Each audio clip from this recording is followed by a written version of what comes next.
Piglet Meets a Heffalump by A. Milne. One day, when Christopher Robin and Winnie-the-Pooh and Piglet were all talking together, Christopher Robin finished the mouthful he was eating and said carelessly, "I saw a Heffalump today, Piglet."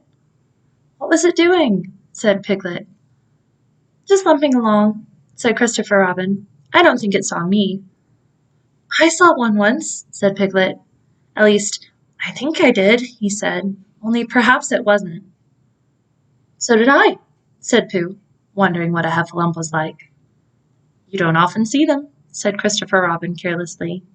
"Not now," said Piglet. "Not at this time of year," said Pooh. Then they all talked about something else until it was time for Pooh and Piglet to go home together. At first they stumped along the path which edged the 100-acre wood.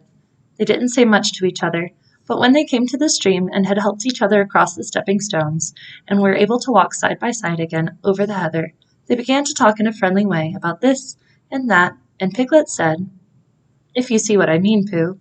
And Pooh said, "It's just what I think myself, Piglet." And Piglet said, "But on the other hand, Pooh, we must remember." And Pooh said, "Quite true, Piglet, although I had forgotten it for the moment." And then, just as they came to the 6 pine trees, Pooh looked round to see that no one else was listening, and said in a very solemn voice, "Piglet, I have decided something." "What have you decided, Pooh?" "I have decided to catch a heffalump." Pooh nodded his head several times as he said this, and waited for Piglet to say, "How?" or "Pooh, you couldn't," or something helpful of that sort, but Piglet said nothing. The fact was that Piglet was wishing that he had thought about it first. "I shall do it," said Pooh, after waiting a little longer, "by means of a trap. And it must be a cunning trap, so you will have to help me, Piglet." "Pooh," said Piglet, feeling quite happy again now, "I will." And then he said, "How shall we do it?" And Pooh said, "That's just it. How?" And then they sat down together to think it out. Pooh's first idea was that they should dig a very deep pit, and then the heffalump would come along and fall into the pit and— "Why?" said Piglet. "Why what?" said Pooh. "Why would he fall in?" Pooh rubbed his nose with his paw and said that the heffalump might be walking along, humming a little song, and look up at the sky, wondering if it would rain, and so he wouldn't see the very deep pit until he was halfway down, when it would be too late. Piglet said that this was a very good trap, but supposing it was raining already? Pooh rubbed his nose again and said that he hadn't thought of that, and when he brightened up, he said that if it were raining already, the heffalump would be looking up at the sky, wondering if it would clear up, and so he wouldn't see the very deep pit until he was halfway down, when it would be too late. Piglet said that now that this point had been explained, he thought it was a very cunning trap. Pooh was very proud when he heard this, and he felt that the heffalump was as good as caught already. There was just one other thing which had to be thought about, and it was this: where should they dig the very deep pit? Piglet said that the best place would be somewhere where a heffalump was, just before he fell into it, only about a foot further on. "But then he would see us digging it," said Pooh. "Not if he was looking at the sky." "He would suspect," said Pooh, "if he happened to look down." He thought for a long time and then added sadly, "It isn't as easy as I thought. I suppose that's why heffalumps hardly ever get caught." "That must be it," said Piglet.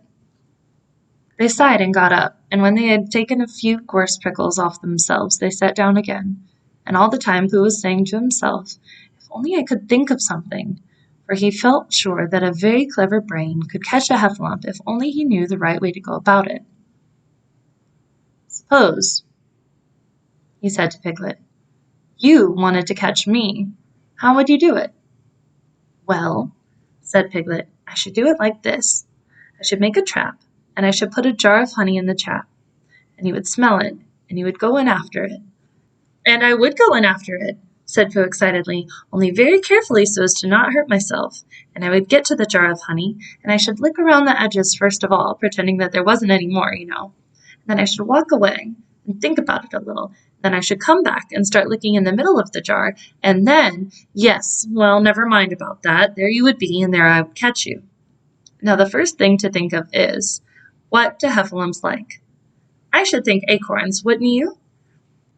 We'll get a lot of 'I say, wake up, Pooh.'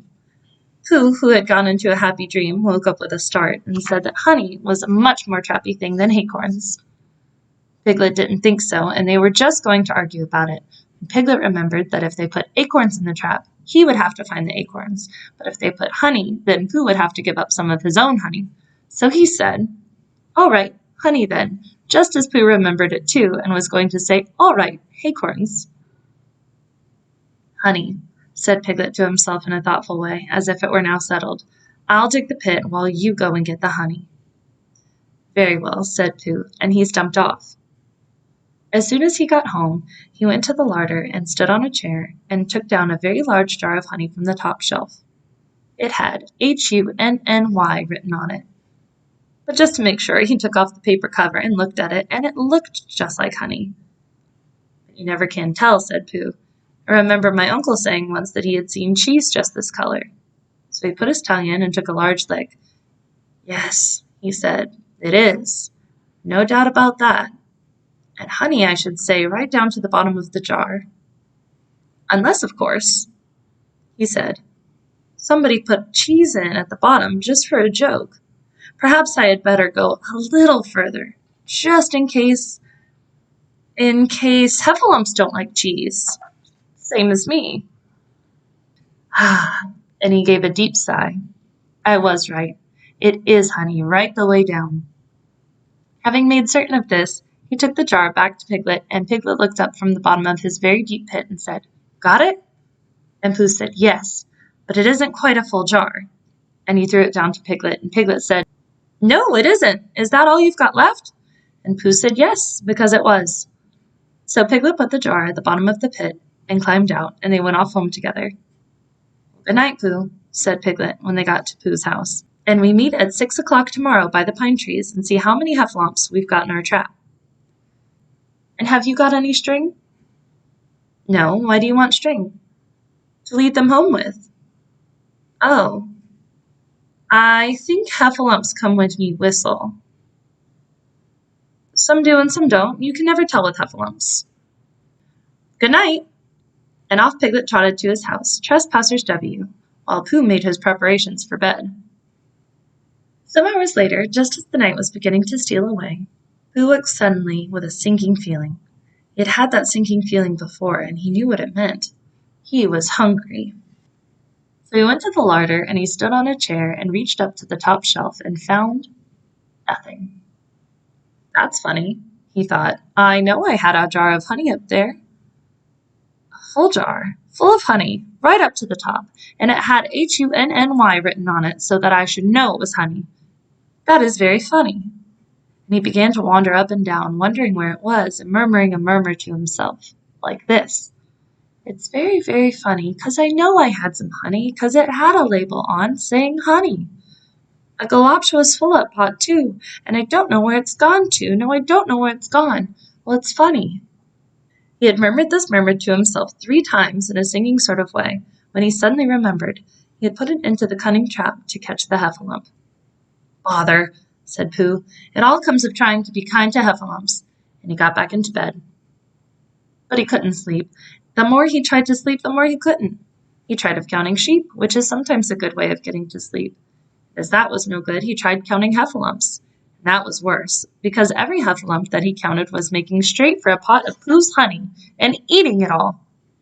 For some minutes he lay there miserably, but when the 587th heffalump was licking its jaws and saying to itself, "Very good honey this.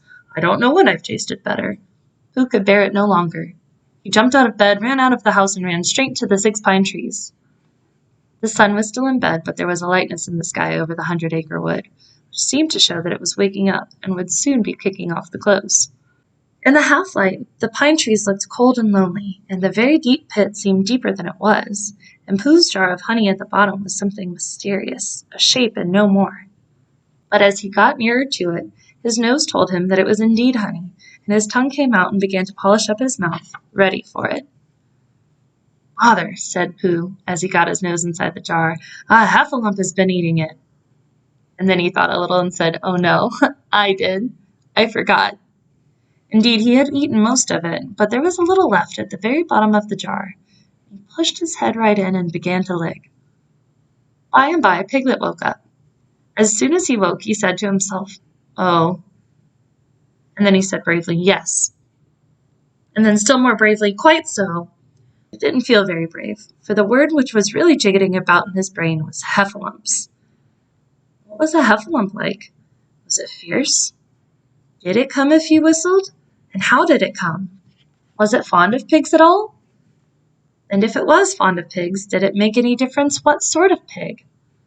Supposing it was fierce with pigs, would it make any difference if the pig had a grandfather called Trespassers William?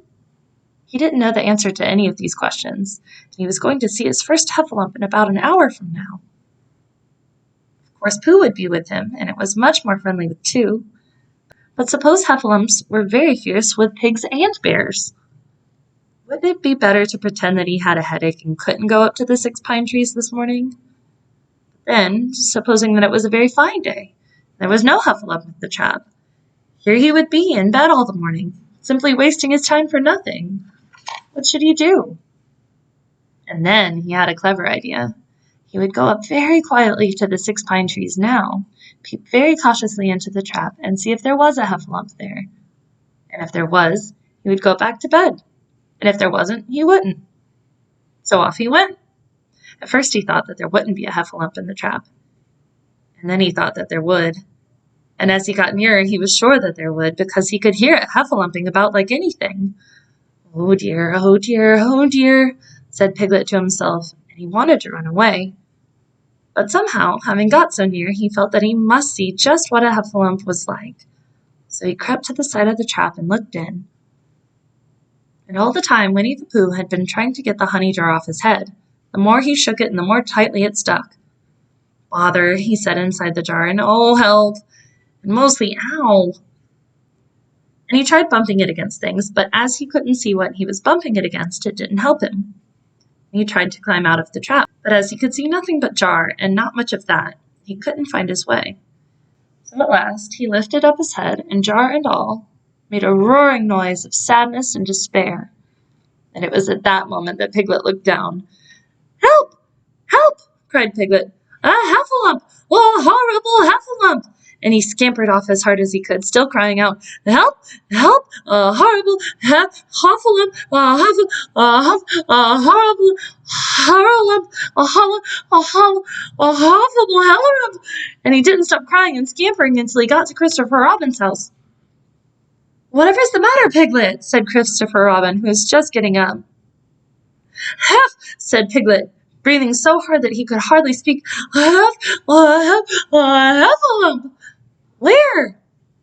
"Up there," said Piglet, waving his paw. "What did it look like?" Like it had the biggest head you ever saw, Christopher Robin. A great, enormous thing, like nothing, a huge, big, well, I don't know, like a big, enormous nothing, like a jar." "Well," said Christopher Robin, putting on his shoes, "I shall go and look at it. Come on." Piglet wasn't afraid if he had Christopher Robin with him, so off they went. "I can hear it, can't you?" said Piglet anxiously as they got near. "I can hear something," said Christopher Robin. It was Pooh, bumping his head against the tree root he had found. "There," said Piglet. "Isn't it awful?" And he held on tight to Christopher Robin's hand. Suddenly Christopher Robin began to laugh. And he laughed, and he laughed, and he laughed, and while he was still laughing, crash went the heffalum's head against the tree root. Smash went the jar, and out came Pooh's head again. Then Piglet saw what a foolish piglet he had been, and he was so ashamed of himself that he ran straight off home and went to bed with a headache. But Christopher Robin and Pooh went home to breakfast together. "Oh, Bear," said Christopher Robin, "how I do love you." "So do I," said Pooh.